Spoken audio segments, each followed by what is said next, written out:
Hey, what is up everybody? Today we are gonna have probably what's gonna be a rather controversial video. I am reacting today to Trump's response to the prayer service after his inauguration, where a lot of the headlines are saying Bishop Budde called him out or confronted him or challenged him. And what I want to sort through today is not to try to diagnose one or the other as like politically inflammatory or try to diagnose Trump. I've made it clear that I'm never trying to diagnose anybody at a distance from this channel. That is not the purpose, that is not ethical. But what I want to look at is some of the communication styles, the way that she approaches this so-called challenge, how Trump responds, and I want to use some of the frameworks from Mary Ellen O'Toole. She wrote a book called Dangerous Instincts, using her experience as a former FBI profiler to talk about how we can evaluate people's responses, comparing baselines of behavior, seeing deviations. I think that can actually be helpful.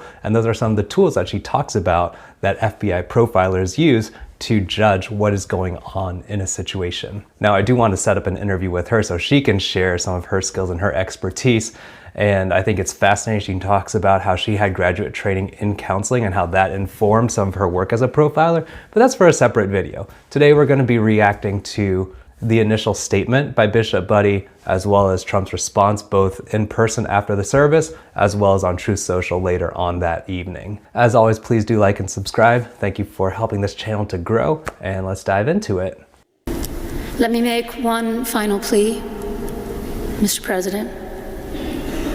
Millions have put their trust in you. And as you told the nation yesterday, you have felt the providential hand of a loving God. In the name of our God, I ask you to have mercy upon the people in our country who are scared now. Okay, so starting out, one of the frameworks that I want to use to examine this interaction, I guess you can call it, is in different communication styles. We have three main communication styles that I usually reference in my sessions with clients. We have passive communication, where this is about dynamics of respect and boundaries. And so in passive communication, my boundaries, my respect is low for myself, and I acknowledge and prioritize the needs of the other person. So you can think of this as like a service industry where like a waiter is going to prioritize your needs, what you are saying, what you are asking for, more so than what they need themselves. We also have aggressive communication where that dynamic is flipped. We're less considerate of the other person's needs, desires, boundaries, and we're more focused on what we want and what we are trying to get out of that interaction. We also have assertive communication where you're trying to respect both sides, acknowledge the feelings and the statements made by the other person, and incorporate that into your responses as you try to negotiate or come to some kind of common ground or some kind of compromise. And so far what I see from Bishop Budde is an attempt at assertive communication. You have non-confrontational eye contact, and again, this is not an interpersonal conversation. She's speaking from a public platform. But what I'll say so far, she is acknowledging some common ground. She's saying that Trump has claimed that he is a man of faith and that he has experienced the hand of God, and drawing on that common ground to try to come to some kind of compromise or some kind of understanding between the two of them. She's not ignoring what he has said or what he has claimed, and is trying to acknowledge that before making her kind of statement or request from him. There are gay, lesbian, and transgender children in Democratic, Republican, and independent families, some who fear for their lives. And the people who pick our crops and clean our office buildings, who labor in poultry farms and meat packing plants, who wash the dishes after we eat in restaurants and work the night shifts in hospitals, they may not be citizens. So what I'll say, I'm trying to watch both Trump and Bishop Budde as this interaction is going on. And so I will say, I'm not going to try to make snap judgments about like, oh, Trump's looking away, he's bored, that kind of stuff. Especially if I'm just looking at that in one context, in one instance, I don't know what to make of that. And so what I'm doing later on, what I did previous to recording this video, is that I looked at some other reactions where Trump is actually being confronted and how he responds to that. and whether this deviates from his baseline behavior, and that would tell us that something is going on. What I will say is that I noticed a lot of people shifting around, and as soon as she started talking about migrant workers, about transgender children, then people started shifting around. There is one point where J.D. Vance seems to look at Trump to see how he's responding and maybe how he should respond himself. But so far, it is a little difficult to tell from the different camera angles, but it doesn't look like Trump is directly kind of engaging in that eye contact where she is looking at him directly as she looks down her notes, refers back to him, and he doesn't seem to be doing the same. I'm not trying to draw conclusions from that, whether that's his normal communication style, whether he just normally doesn't make as much eye contact, or if he's actually disengaged or feeling put off by the message. That's hard for me to determine from a little sample like this. Or have the proper documentation. But the vast majority of immigrants are not criminals. They pay taxes and are good neighbors. They are faithful members of our churches and mosques, synagogues, wadara, and temples. I ask you to have mercy, Mr. President, on those in our communities whose children fear that their parents will be taken away, and that you help those who are fleeing war zones and persecution in their own lands to find compassion and welcome here. Our God teaches us that we are to be merciful to the stranger, for we were all once strangers in this land.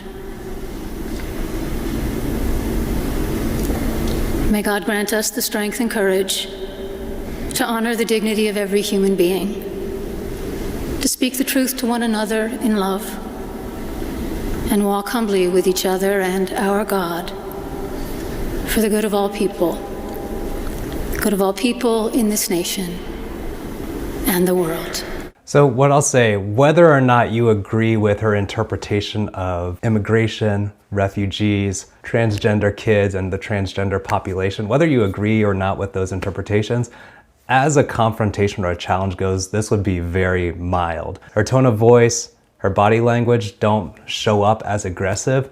She is trying to negotiate common ground based on the faith that she and Trump both claim to share, and using that to appeal to him as a person in authority to consider the needs that she is presenting before him. And so that's what I'll say. A lot of the characterizations of this plea as some kind of challenge or confrontation do seem a little overblown and oversold. He may not have liked the message, he may not agree with her, but in terms of the style of communication presented, we've got something that fits pretty neatly in the box of assertive communication, which is actually what I try to present to all my clients as somewhat of a middle ground between just backing off and letting the other person have whatever they want, or just being aggressive and pushing for your needs no matter the cost, no matter how it presents to the other person, and whether that pushes against their boundaries or not. So whether or not you agree politically with her and how she interprets these situations, it does seem to be assertively presented, trying to establish common ground. Now, let's talk about Trump's reaction. I did notice kind of halfway through, he started looking up at her more, making that eye contact more consistently. And I didn't see a lot of signs of discomfort or disdain necessarily. Now, some people might see that. But again, looking at some of the baseline of some of his other responses in the past in a lot more confrontational situations, such as in his debate against Vice President Harris, what I was surprised by was that his response was not all that different when he was hearing someone actually be a lot more confrontational with him. But we'll get to that in a minute. We'll look at his actual stated response after the service, as well as what he posted on Truth Social later on. So again, we have this divide between sometimes our nonverbal communication, which again is a little difficult to read based on just one instance without a much larger, broader context, and his stated communication, the verbal communication that we can examine a bit more closely. Episcopal Bishop Marianne Edgar Budde addressing President Trump and his family at the inaugural prayer service at the National Cathedral in Washington, as Trump and Vice President J.D. Vance sat in the front pew. Trump was later asked at the White House about her sermon. What did you think of the service? What did you think? Did you like it? Did you find it exciting? Not too exciting, was it? I didn't think it was a good service, no. Thank you very much. Thank you, press. Thank you. Well, a very short response at the White House later on.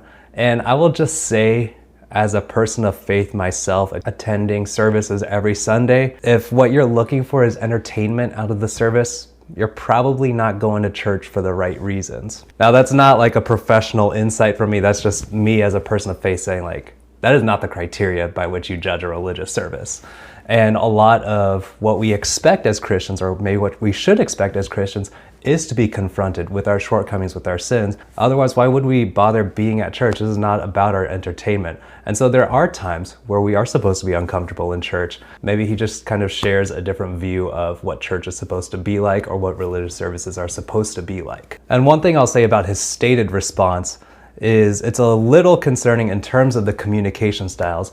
Instead of addressing the points that Bishop Budde had made, he's just talking about how it made him feel. And that could be, even though he's not yelling, he's not on the surface angry or anything like that, that is a form of aggressive communication where you're ignoring the points that the other person has made just in favor of, oh, I felt this way, I didn't like this, I didn't like what was being said to me. Focusing just on your own response and not really addressing some of the concerns. I wouldn't have a problem if he disagreed with her on every single point that she made, but at least engage with that. Show your disagreement, explain your disagreement, why you don't agree, why that doesn't affect your policies or the way that you're going about your time as president.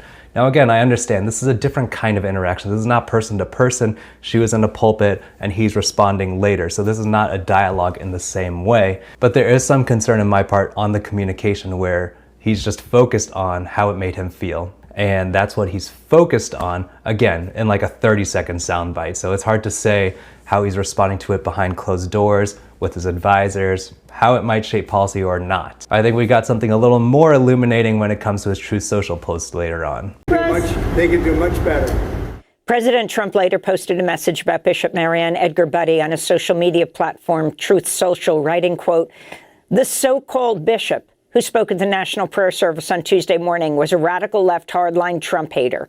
She brought her church into the world of politics in a very ungracious way. She was nasty in tone and not compelling or smart." Okay, so I guess this states it a lot more clearly. Here we are more solidly in the aggressive communication type of deal, where you have a lot of just personal attacks, name calling, the so-called bishop questioning her credentials, I guess, calling her radical left, hardline Trump hater. And honestly, it's hard to say. I mean, probably based on what she's saying, you would expect her to be more left-leaning, but to say that she's a Trump hater just because she didn't endorse everything that he's doing, or she was asking him to do something differently from how he speaks and how his policies are playing out, that's definitely concerning in terms of just how his emotions or the way that he interprets her message is influencing how he responds to it. And that's definitely a problem that I see in couples, family and child interactions, where someone just is set on this person is this way, and so all the messages that they get are interpreted in that way, even if that's not their intent. And I do think it's very ironic in thinking about someone who is a religious person and how the evangelical church has jumped into the world of politics, that it's very ironic that he says that she brought her church into the world of politics in a very ungracious way. There's definitely a lot of irony in that. And I definitely disagree that she was not nasty in tone. The way that she spoke was respectful. She used his title. She did not make claims about him or his actions, but was just appealing through common ground in terms of their claimed faith to encourage him in a certain course of action. Whether he liked that or not, I think it's very clear that he didn't appreciate that, but disagreements do not necessarily mean that someone was being nasty. And again, we seem to end in a very typical fashion, that she is neither compelling nor smart because she was not in favor of the way he's conducting his policies. But so that goes to kind of the verbal interactions, as much as we can call them interactions in this case. What I want to look at is some of the wider scope, like I said, drawing from some of Dr. Mary Ellen O'Toole's frameworks from her experience as an FBI profiler. She says that you cannot interpret behaviors, nonverbal gestures, eye contact or lack thereof. You can't interpret any of those things in a vacuum. You need to look at the wider context of how they normally act. What is their baseline? Do they normally just not make eye contact? Do they normally just have their arms folded? If so, that doesn't necessarily indicate anything about their state of mind or the way that they're communicating in that moment. And so what I did was look at a short of Trump's responses during his debate with VP Harris, and in a much tenser, more confrontational environment, how does he respond when claims are being made against him and when he's being challenged? Thank you. And I'm going to actually do something really unusual, and I'm going to invite you to attend one of Donald Trump's rallies, because it's a really interesting thing to watch. And what you will also notice is that people start leaving his rallies early out of exhaustion and boredom. People don't go to her rallies.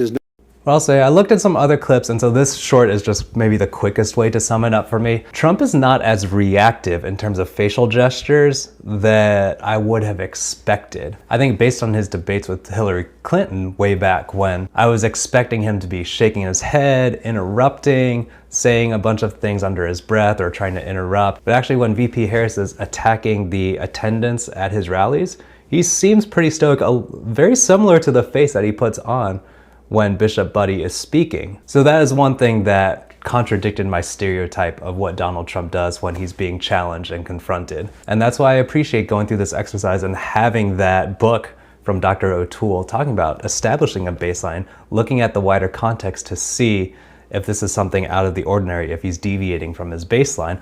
And so far, you know, maybe in the past he was a lot more reactive when being challenged, and it seems like he's got more of a poker face.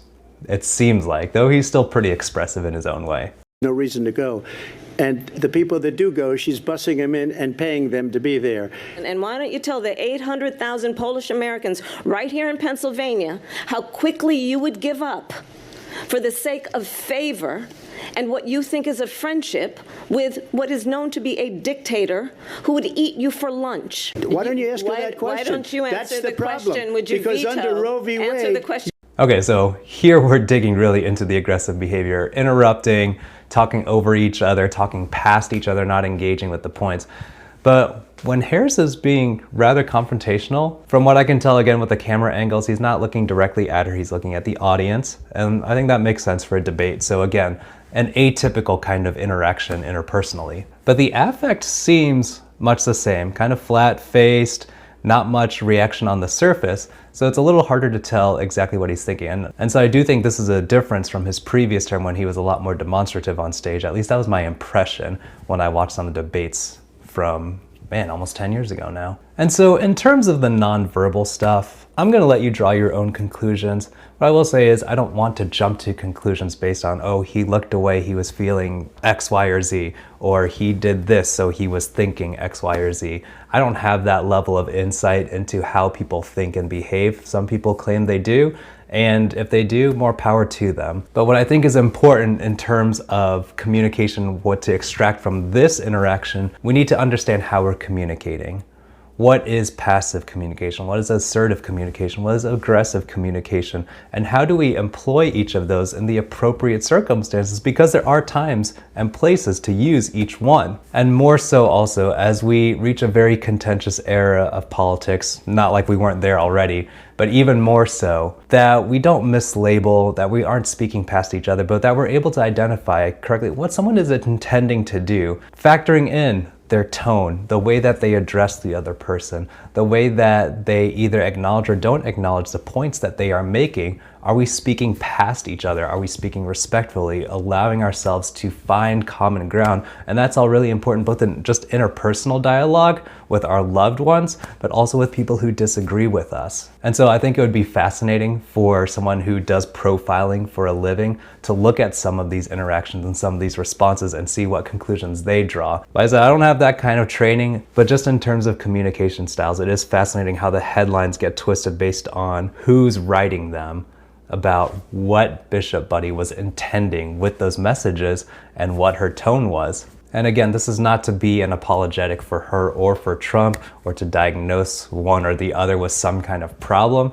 This is just what I see from a communication standpoint and hoping that we can use some of those strategies to be able to further and build our own relationships, especially when tempers are running high or when things are contentious or when we don't agree on something. Everybody, thank you so much for watching this video. Like I said, wading into politics is a tricky business, especially on YouTube. Comment below what you think in terms of this video, Trump's reaction, and the way that dialogue is going here in the current culture. Thank you all so much for watching. Please do like and subscribe, and I will see you all next time.